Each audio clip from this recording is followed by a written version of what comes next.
the former Vice President atuongeleshe. Asante. Bwana Yesu asifiwe. Asifiwe Bwana. Imbiamuri. Abantu bamitu imbiamuri.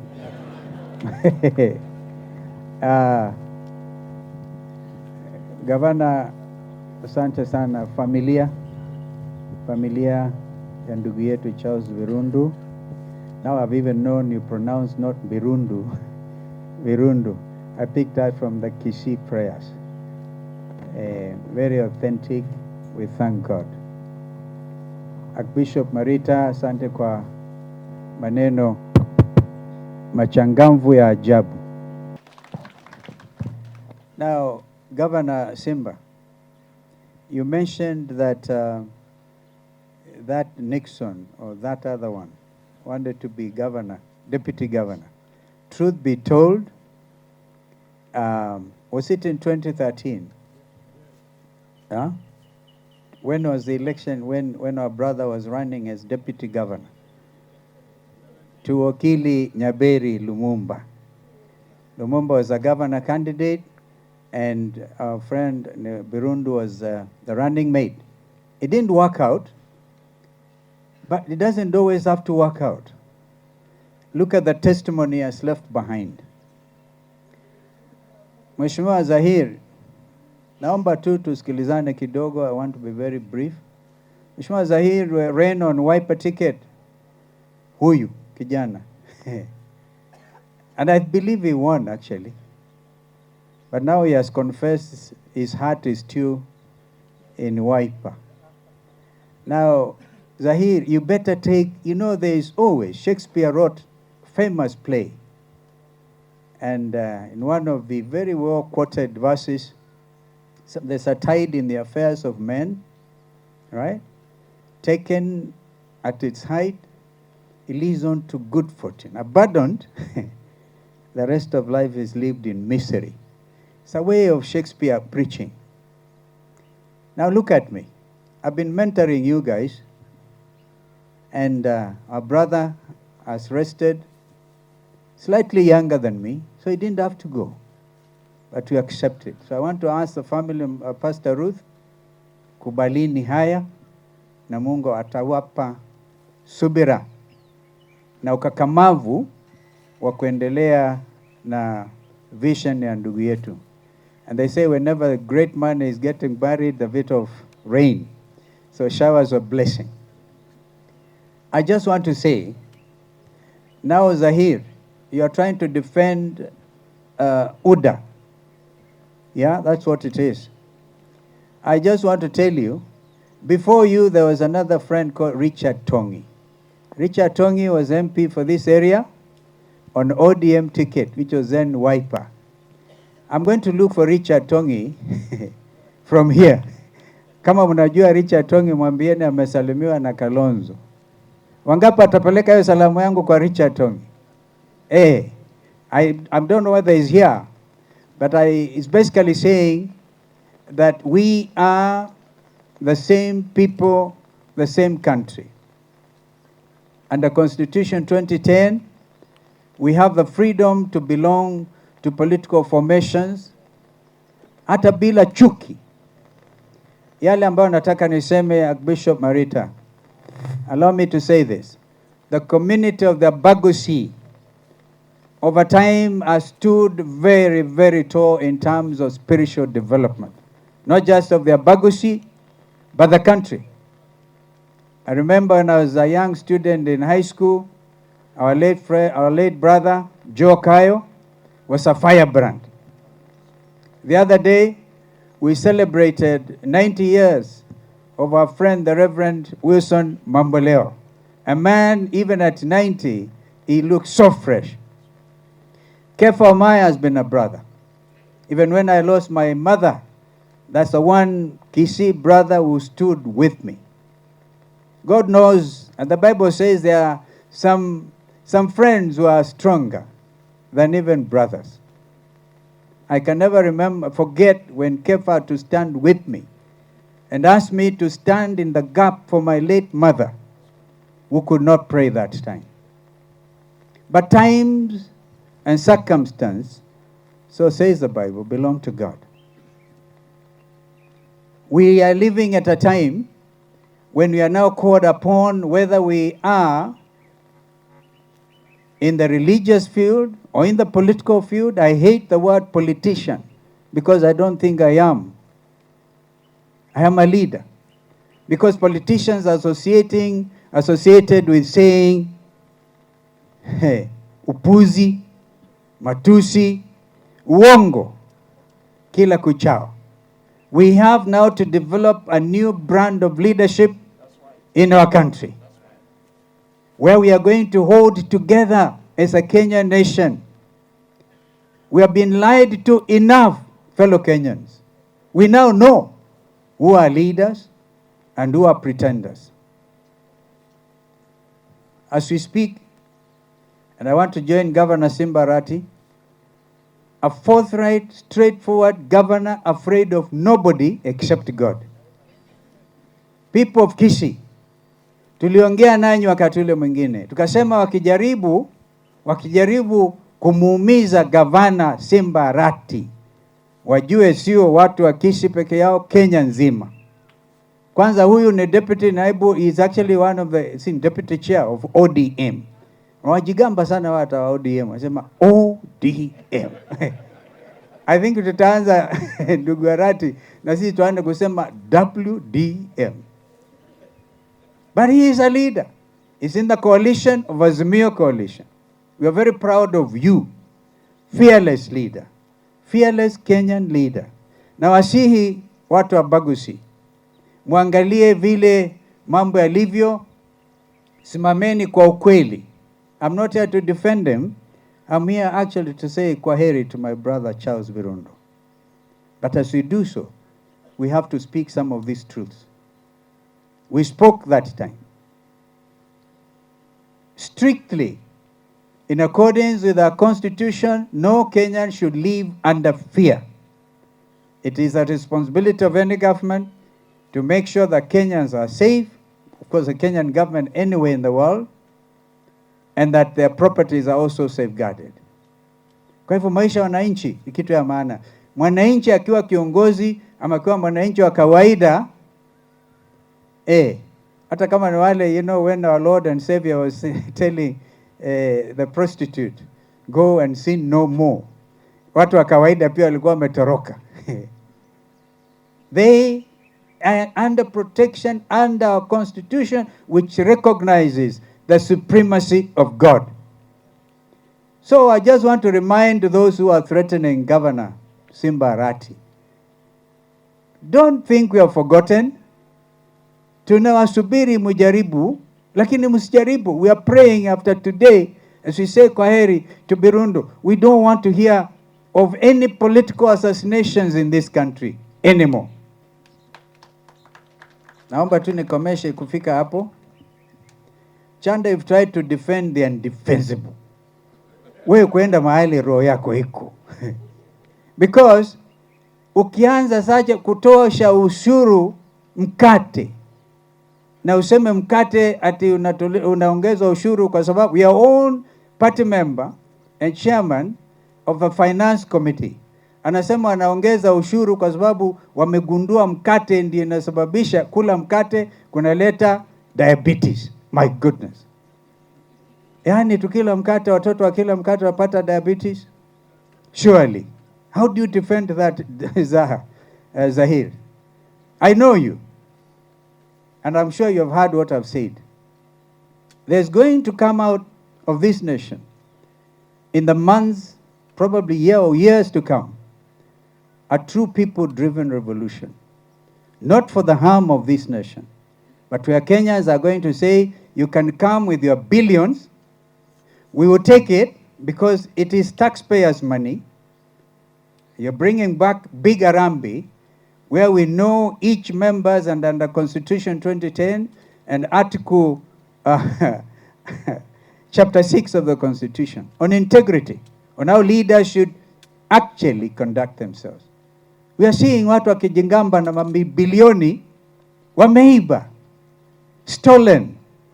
So some of these taxes ambazo zinaongezwa ndizo zinatumika sasa kuwaonga wananchi. Ngojeni, wanasema in 2000 and Mungu akitufikisha huko, if our Lord tarries, 2015, I mean 2025, wataanza sasa kuregesha maneno haya na kuja na pesa nyingi. If you afford them a second term, people of Abagusi, remember that I spoke to you today. As I said, kwaheri to our brother, Charles Birundu. There are things that are so basic. Go to the nationhood of nation. Tomorrow is Madaraka Day. And I wish all of us a happy Madaraka Day. Because that is when we attained internal self-rule from the British. And we became an independent nation.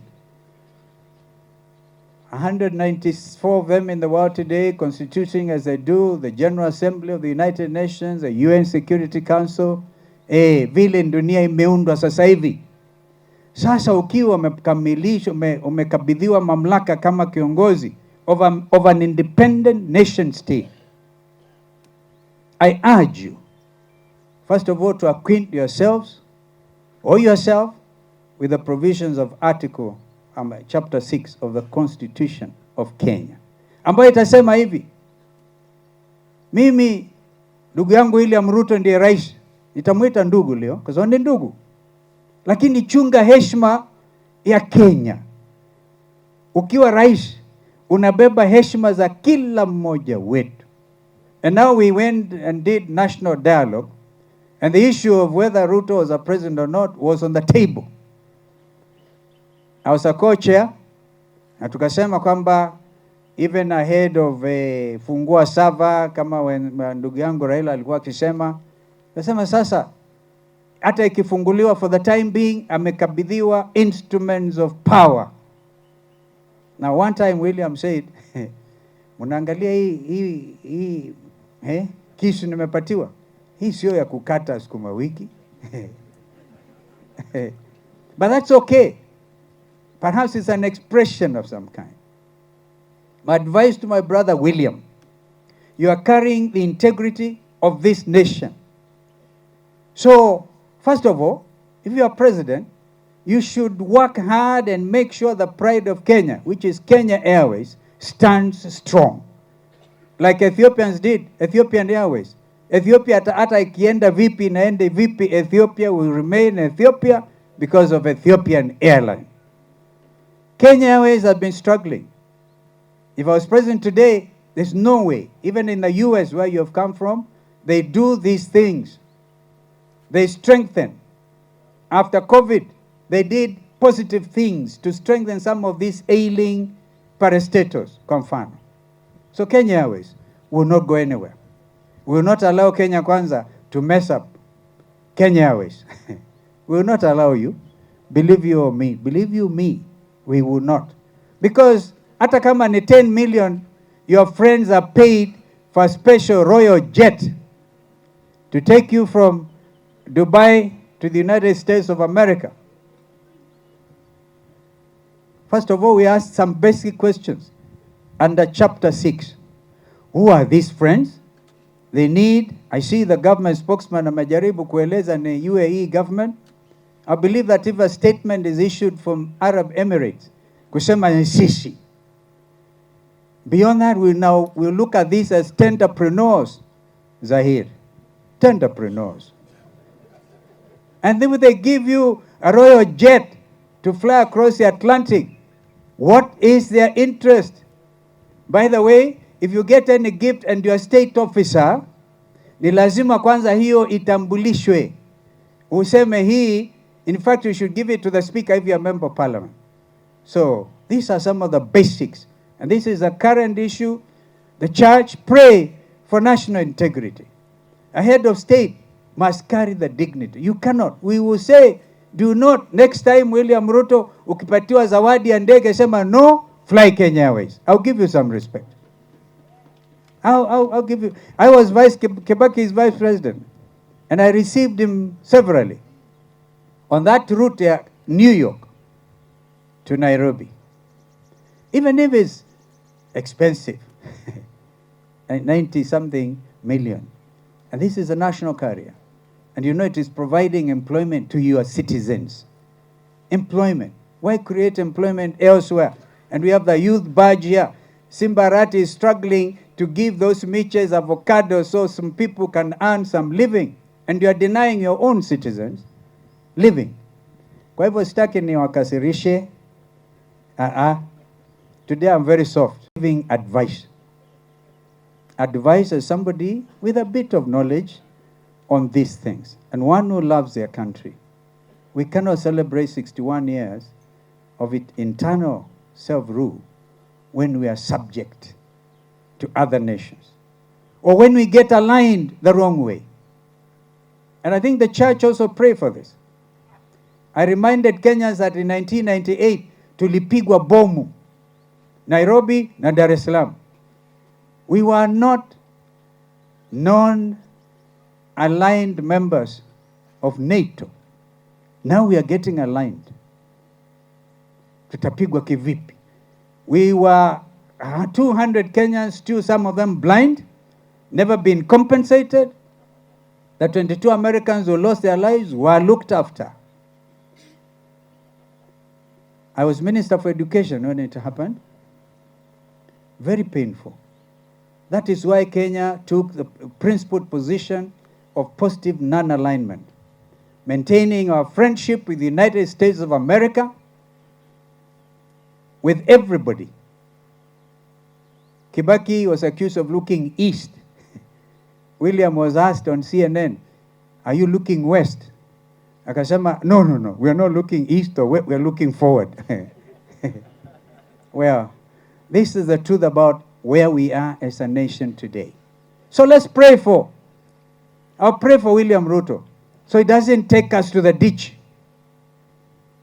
If we are hit by a terrorist bomb because we are seen to be a pawn of one major state or a major world power, we'll hold Kenya Kwanza to account.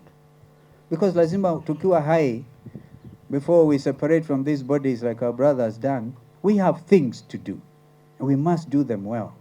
This is a democratic nation. And it will remain as such. And nobody, by the way, is above the law. Donald Trump, so many years after being president one term, the law of America has caught up with him.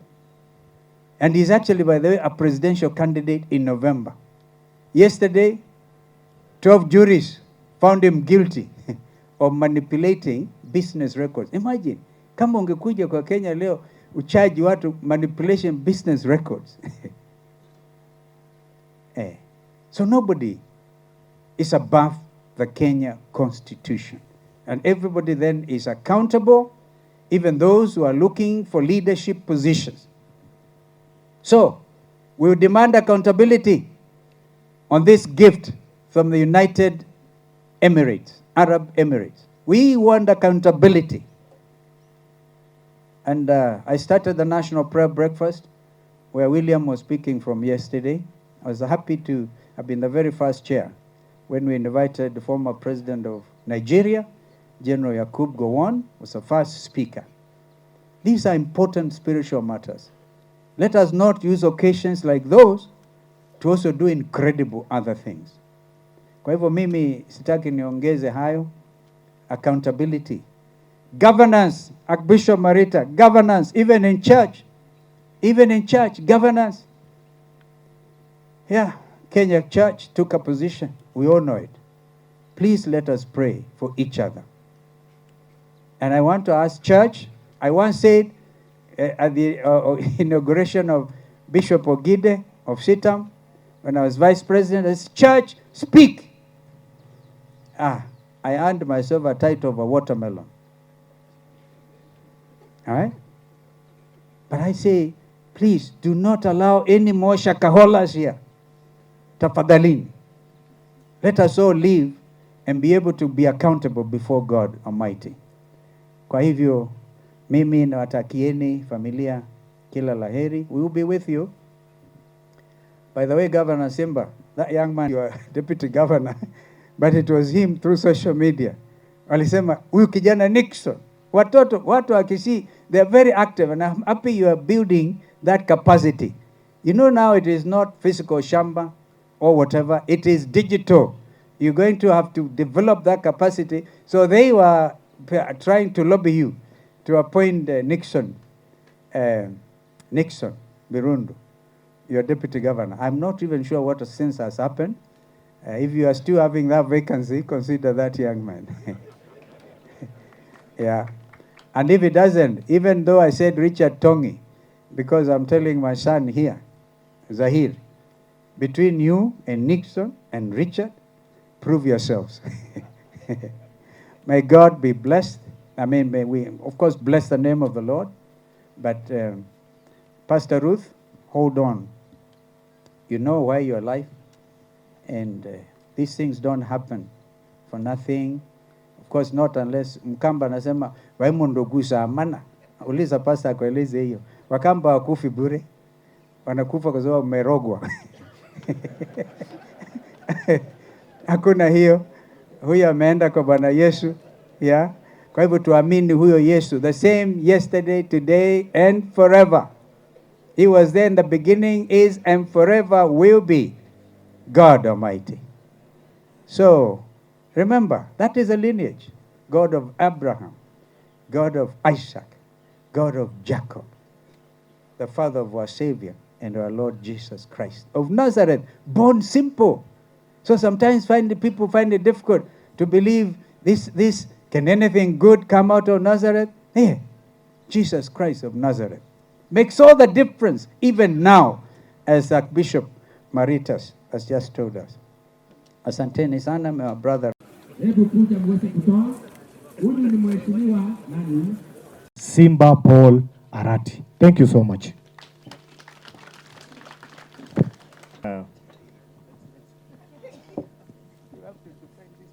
God is good and all the time. Nataka niulize, Mungu ni mwema? Hata leo wakati mzee Charles amelala. Haya, nataka muangalizo program hapo nyuma, tuimbe wimbo stanza moja. Yake Bwana, sina wema wa kutosha, dhambi zangu kuziosha, kwake Yesu nasimama. Ndiye mwamba ni salama, ndiye mwamba ni salama, ndiye mwamba ni salama, njia yangu iwe ndefu, yeye hunipa wokovu, mawimbi yakinipiga, nguvu zake ndizo nanga, kwake Yesu nasimama. Ndiye mwamba ni salama, ndiye mwamba ni salama, ndiye mwamba ni salama, na salama, nategemea daima, yote chini ya kisha, Mwokozi atanitosha, kwake Yesu nasimama.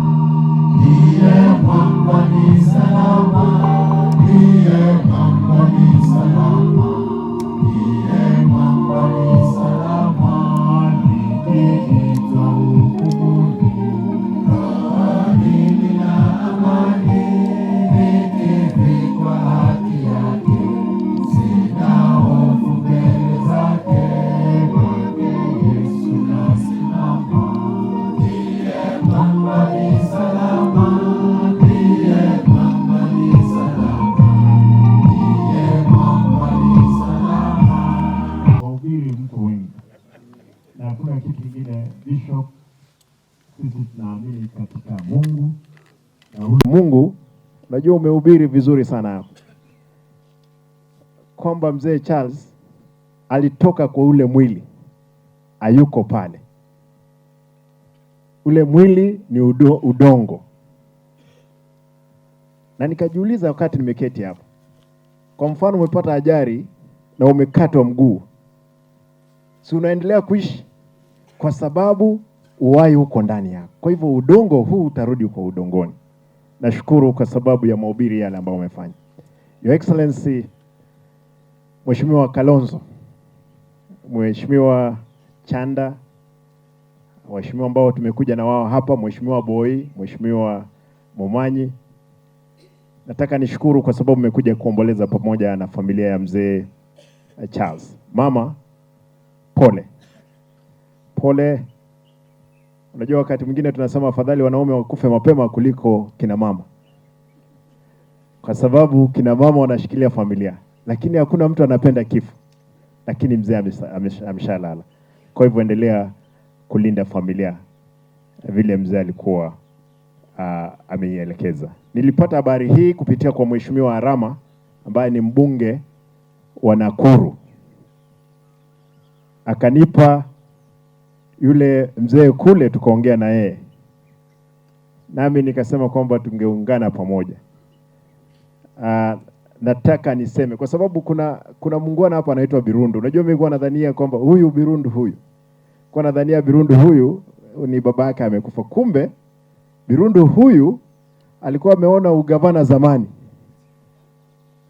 Yeye alikuwa amesimama kama deputy governor kule Nakuru. Ni hapa? Oh, ni running mate. Lakini nasikia aliacha Nyameri kwa mataa. Ndugu yangu, asante kwa sababu tumekuja kupea wewe pole. Ilikuwa inaniruka kidogo kwamba ni Nakuru. Nikubalie niseme haya. Abantu wamintu. Mheshimiwa Kalonzo, sisi unajua tunapenda wewe. Wewe wale Wakamba wako hapa, wacha yule bishop, si wewe peke yako. Watu wameoa mbali, wacha Ukambani. Watu wameoa mbali. Eti? Na mimi?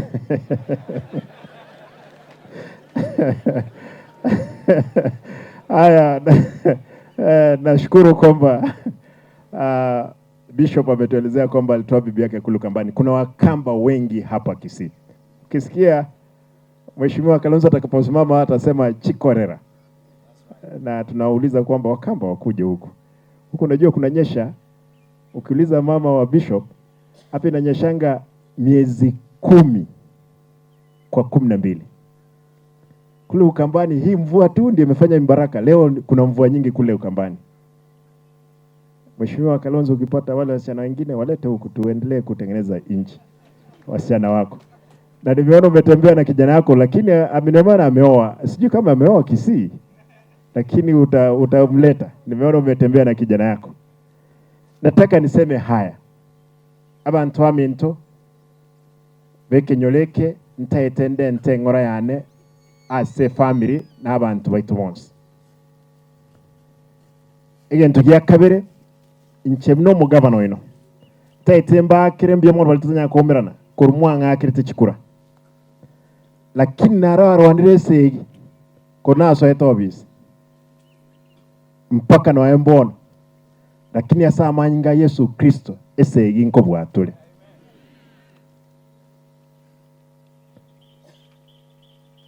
Na inche ningende tukubakorere gasi mwantebete.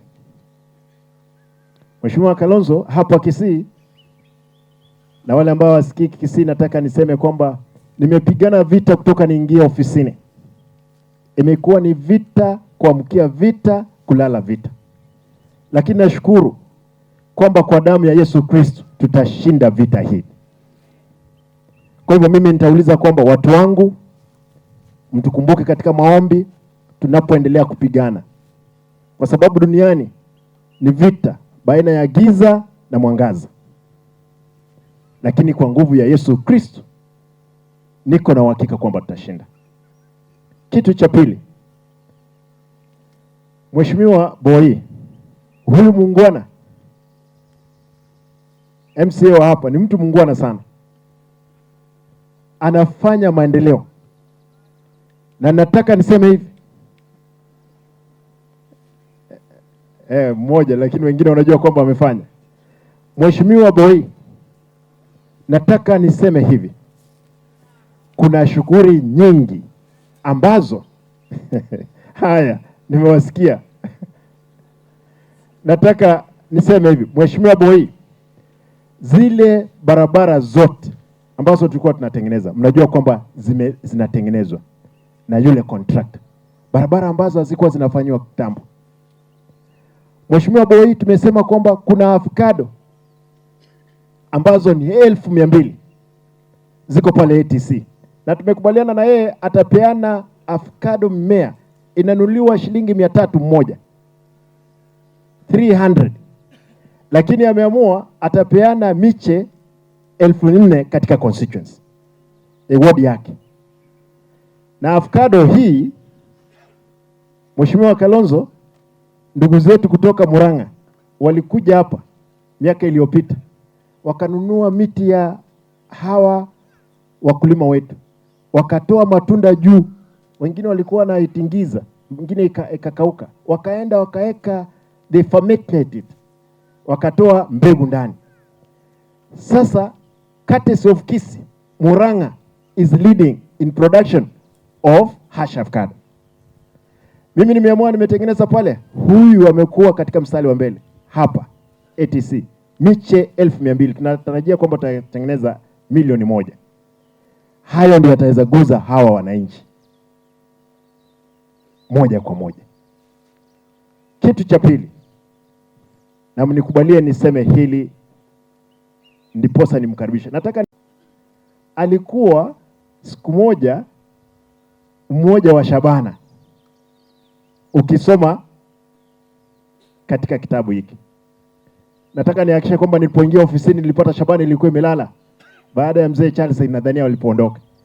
Tuliamsha, tumebaki katika ligi hata kama tulikuwa watu wa mwisho pale chini.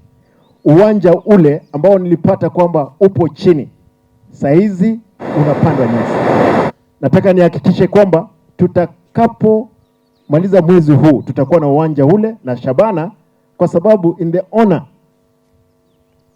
ya mzee Charles, mbunge wenu hapa ambaye ni mtu mungwana, mzee my brother Chanda. Nitaongea juu ya siasa kidogo, wacha niongee mambo ya maendeleo kidogo.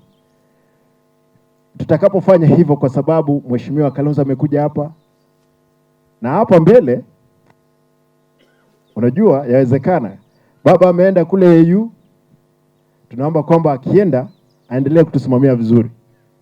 Yule mtu atawacha nyuma ni Mheshimiwa Stephen Kalonzo Musyoka. 2027 mtakutana na Mheshimiwa Ruto kwa debe.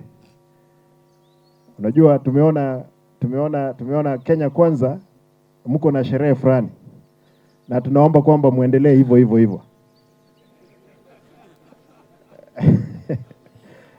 Sisi tunawaombea kwamba sherehe hiyo iendelee hivyo, as long as delivery ifanyike katika wananchi wetu. Kwa hivyo tunaomba ndugu yangu, unapopeleka salamu waambie kwamba sisi tunawaombea, tunataka serikali ifanye kazi, iendelee, tuone matunda. Sisi ni maombi tunawaekea, na tunawaombea kwamba Mungu awabariki. Sisi tunaangalia vile mambo ilivyo, na sisi huku chini mtuombee. Kwa hivyo hatutaki kuingilia mambo ya siasa ya Kenya Kwanza, hapana. Naona wakinyoroshana, unajua pia hata nyumbani watoto wanapigananga. Wale yule atapigwa atoke nje, atakula kwa jirani. Ya kwa jirani ni kwa Stephen Kalonzo Musyoka. Hiyo ndio tunasema. Mwisho, nataka niseme hivi na nirudie. Kuna watoto ambao walikuwa wameapply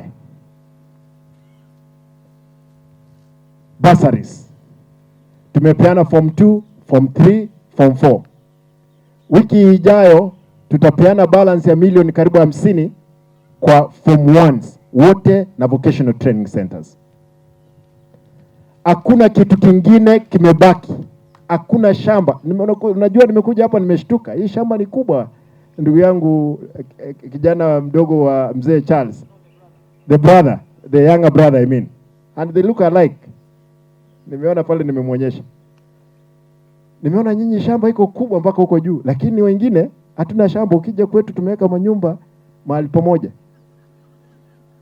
Nataka niseme hivi. Shamba ambayo imebaki, ambayo tutazalima tuwekee fertilizer, ni shamba ya Bongo ya watoto wetu. Na mimi kama gavana wenu nitapalilia shamba na nitahakisha nimeweka mbolea. Lakini mbolea nitaweka sio ile ya mchanga. Mnakumbuka ile ya Rindhuri? Ile hapana. Ile wanaweka mchanga tutakubali. Lakini ile ambao tutaweka mchanga mzuri ni kupeana pesa, watoto waende shule, tusaidie nchi yetu. I wish the family of Charles Birundu. Hii shamba mkipanda kutoka chini na tumerudisha pesa, si shilingi 300 sasa. Tumerudisha avocado yetu to 50 bob. Ndiposa kila mkulima apate. Hii shamba ukiamua weka miche, ni pesa nyingi. Ndiposa tusaidie jamii. Abantu bane nkolengo tebaiga. Bado esabali nentambere. Enkubasaba. Mwensi. Esumole. Tubuatirane. Inchi muno mugabano ino ntenga gabana ga kwa gosire. Gabana ga siokora nengia. Egento gyoka nyange tenda toteba. No boibi. Oboibi borobuti ngwanjirana. Ekyaro oboibi mbwagerete ntwagendera mnegesaku. No boibi obu no embali na swete na barwobi si abange abandi na abayibi kianda gikom. Ngoba denganje tinko higosa na abayibi. As long as Yesu no armutu yane. Lazima tukoreki tubwese yeyo. Tete kubasaba. Na nche ama sina like another person. The only what keeps me moving is the prayers of the faithful. Kwa hivyo nitaomba kwamba mniombe, mimi nitasimama na nitahakikisha kazi imefanyika. Nashukuru kwa nafasi hii, nikubali wageni wote ambao mmefika hapa, hamujambo. Asante. Kwa majina ninaitwa Zahir Janda, mbunge wa Nyaribari Chache. Familia, mama, pole sana. Pole, pole, pole. You know, Mzee was my friend. He was a close friend of mine. We used to talk a lot. Tulikuwa tunajuana hata kabla sijakuwa mjumbe. Tulikuwa tunasaidiana.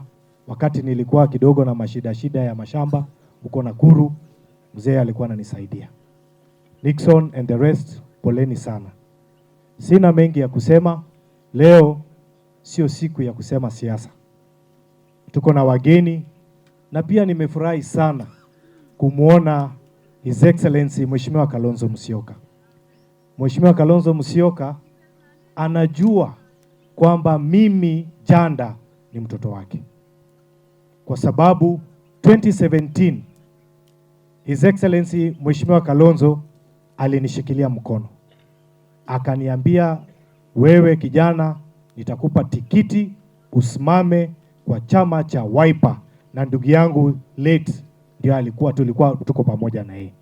Kwa hivyo Your Excellency, you knew very well that I was a very strong candidate, na hii kiti wakati hiyo ilikuwa ni ya Wiper. Lakini bado hata sasa kama niko kwa serikali, niko kwa UDA, lakini kidogo roho unaelewa mahali iko.